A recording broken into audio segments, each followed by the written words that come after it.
guys, we're out here at Kaweah Creek Raceway today testing one of Jake Clark's bikes. It's a 24 Yamaha YZ250f, and I was excited you asked us to ride this thing because I didn't have one this year. We didn't get to build a project out of one, and I said, man, they're always great bikes. Yeah, let's do it. And so tell me some of the things you did to this, because you didn't go crazy, just a few little things with Jamie over at Twisted and FMF.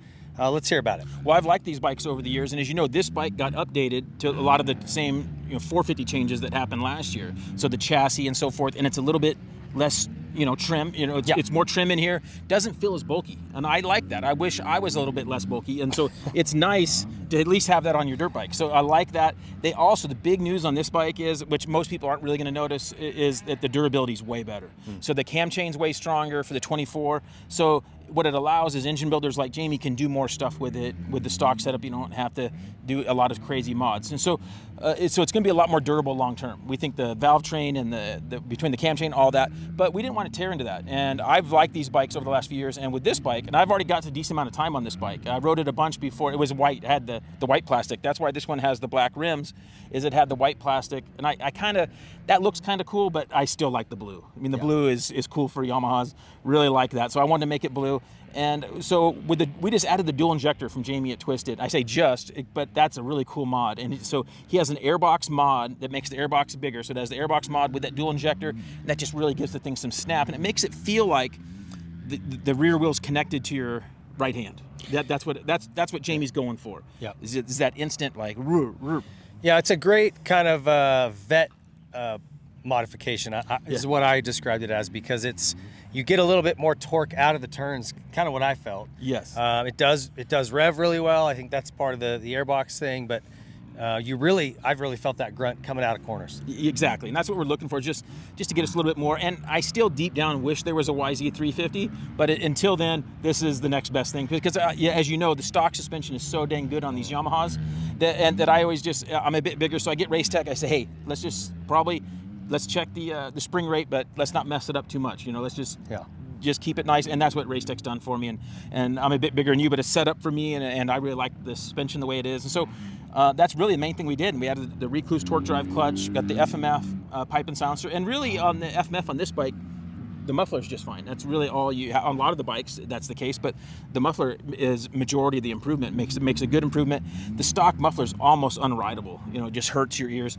You add this on, it really helps. And then we added this 3D Moto air scoop there, and we also drilled out the stock one. We tested that. We tested some other things. This one was kind of the next best thing we liked, but you can drill out the stock one, and it's just fine, and just tape it up when you wash. It works fine. Yeah. They want more air. I mean, that's the bottom line. Yeah, they definitely do better with more air, but they get louder. Yeah. I rode with earplugs today because I kind of knew what was coming. ODI bars and grips. You got Dunlop tires. What else is on this thing? We've got some scar foot pegs, and those are mounted to some Works connection and lowering mounts from our bike last year. Last year, it lowered it and dropped it back. These just bring it down about 4 millimeters, which isn't very much. It's not even a quarter inch. That's like 200,000, which would just be right under a quarter inch. Brings it down a bit, so even shorter guys just feels like you have more room in here. Did you notice any downside? I honestly didn't. I wouldn't have even noticed it if you hadn't told me. And but there are some folks. You and I are shorter guys. Yeah. Taller guys want a little bit more room in this pocket. It does feel a little cramped. The Honda's kind of the same way. So this is a modification from Works Connection that just gives you a little more room. It's nice. That's awesome. And then, of course, we got we were able to run the stock gearing with the Pro X chain and sprocket, and we got the Dunlop MX-14 on the rear, and in the up front we have the 34, which everybody's really, I think you're a big fan of the 34 as well. That front is just a really great front we're finding for about even into the pretty hard pack, into the soft, it works amazing. That 34 is my favorite. 3S I still do like, they just don't last as long, but good grip. Works Connection caps and stuff up here. I was really stoked on this front brake. Tell me what you did here. Well, the front brake, as you and I talked about, the front one, the stock bike is a bit mushy, and I've had a few people riding me on that, especially on this 24, and the stock line, we went with Galfer, has a steel braided line, and I think that's the biggest part, and we added a larger front rotor as well with their bracket. Right now we still have the stock pads on, and we're going to test their centered pads on it, but I wanted to kind of keep it with what you and I know for the test, and I wanted to, and so I think the majority of it is the line, getting rid of that mushy feel we had, and then the oversized rotor is going to help as well. Yeah, and it was really surprising to me because Yamaha's always had good brakes, and just in the last year or two, I've noticed kind of a spongy feel to my front. Last year, I had to bleed my brake a bunch and thought I could improve it. It didn't. I'm like, man, I don't know what's going on. And we've noticed that on a few of the bikes. I don't know if there's something going on with the lines. Who knows? But and Galfer makes a really good line, so that's kind of solved the problem for us. Not a cheap fix, but it does solve the problem. Well, on the track, I had a blast on this thing. We did have to reset sag. I took off for it at first. I'm like, man, it doesn't feel quite right. And my sag was at what, 80, 86? Something. We're not gonna talk about the difference because then that would give it was like 96. So it would talk about the weight difference too much. So. All right, 96, sure. Anyway, once we got the sag right, really good balance feel with this thing. I probably would have softened the forks a couple clicks, but I didn't want to mess with his settings. But really good, comfortable. They did a good job just finding a nice, and again, the stock stuff is so good. You don't have to do much to these, right? So that was really good with handling and chassis. It does have the Work Chassis Lab mounts. Yes. And again, I've mentioned this a lot. We use Scott's stuff on a lot of our project bikes. Just gives it a little bit more of a softer feel, easier turning on corners. You really got to go back to back to notice it, but collectively with everything thrown together, it was a nice feel. We did have this track today, because they've had some rain, they kind of sealed it and compacted it real hard, didn't rip it. Where this scoop tire would normally work great out here, was a little loose today at times. Just, when it gets down to that real hard base here, it was a little loose. But the front worked great. Really enjoyed that. Good platform pegs. Like I said, I didn't notice the drop, but it was comfortable to me. So I guess that was kind of the answer there. If you don't notice it, that's nice. It was loud, but I had earplugs in, so couldn't hear it. And then let's talk about the engine mods or performance mods. Yeah. FMF exhaust system, the dual injector, and the bigger airbox here. And like I said earlier, I just felt like I could come out of turns. The throttle response is great, but I felt like a stronger pull, just sort of right out of the hole. Yeah. Especially the slower, the tighter the turn, that's where I'd feel it more and more. And then, of course, the thing just continues to rev. So I think it does both. The injector gives you that little connected feeling, but also with the airbox and the exhaust allows this thing to run a little higher.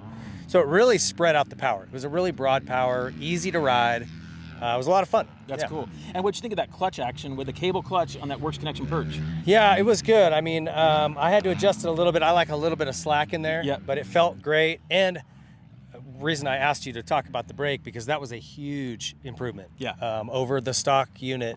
If you're feeling like your bike's a little spongy on that front, I mean... And you've already bled it. You've already tried. Yeah, bleed it, of course. I even take a zip tie and overnight tie it to the bar, lock it in.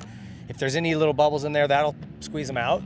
Cut the zip tie, pump it a few times. It should feel much more firm. But if you're still having a spongy feel, this was a good solution. Steel braided lines, which I think it won't be long. We're seeing these on stock bikes. Well, we're already seeing them on KTM and Triumph. I think it's coming. I would be interested to see if you really needed the rotor or not. Right. Or if just the line would do it. Obviously with the rotor, it was a ton of stopping power. Felt really good. Yeah, and I don't like blowing past those turns. And so that's why I can hold it on a little longer, hit my marks, as they say. I've heard that term in Supercross. Or have you heard that? Yeah. In Supercross. Somebody says it a lot. Yeah. So I've heard that term. And so when I hit my marks, I want to be able to hit that mark a little further. Yeah. And that oversized brake allows Keeps that it from feeling like a wheelbarrow, really. Exactly. So anyway, this thing was a lot of fun. I appreciate you letting us have a spin on it, because I just kind of back to riding and was really having a good time on it. A little out of shape, but we'll get there. Oh, hey, we got to talk about your donuts here. So when you're getting back into shape, we call them little grip donuts, or some guys call them maxis. It's a little protection for you. Thank you to Nihilo Concepts for saving my hands while they're still baby soft. You can find these Whiskey Throttle Media grip donuts at nihiloconcepts.com. Very cool. So that worked right into a plug. Yeah, thank you. I didn't realize it. I didn't know I was going there, so that worked out. And I'll say something else too. I normally run the ODI bars with no crossbar. Right. And there's nothing wrong with these. They felt fine on the track, but sometimes if I lean really far forward, I'm bumping my chest on this. Wow. That's why I like the one without the pad. Do you ever have that happen? No, maybe it might hit my roll, but not the chest. Well, either way, a little more room for whatever's going on here. Cameron McAdoo probably likes it with no bar here. Just gives it more room for things. Anyway, this was a lot of fun. Thank you guys, all the partners that were involved in this build. We really appreciate it. And Jay, obviously, thank you. Dirt Bike TV is his setup over there. You can check him out.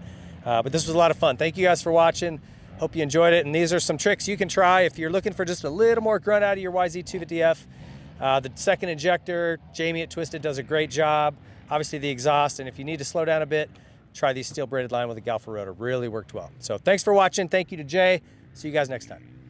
If you like this video, please be sure to leave a like, subscribe to the channel, hit the notification bell so you don't miss any of our future videos, comment what you thought, and share it with your friends.